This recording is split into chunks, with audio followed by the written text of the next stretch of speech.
हाँ कि कितनो जरी जमाना अरे साथ न छूटी हो, ई प्रेम के बांधल धागा कबो न कबो न टूटी हो, कि बन गईलू हमार परछाई।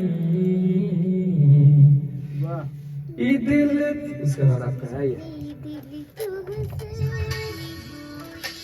ये दिल तो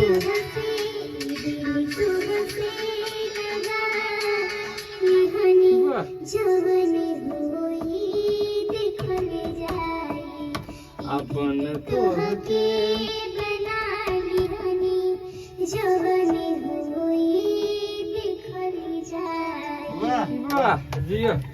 तो दोस्तों देखिए अभी तपस्या स्टूडियो से लाइव है। राज गुप्ता जी हेलो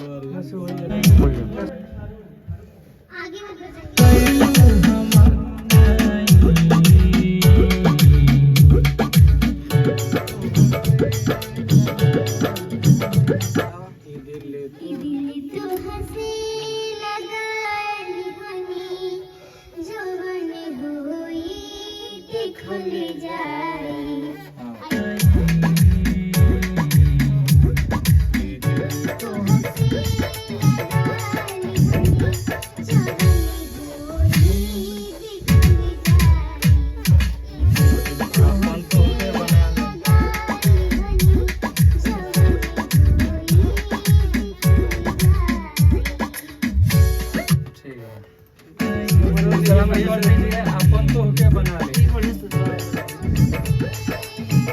इसको भी अच्छा से कर ले।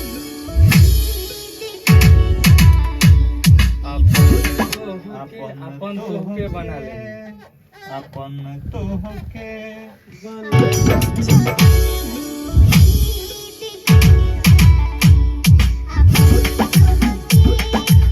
बना ली हनी अपन तो होके बना लिया हाँ हाँ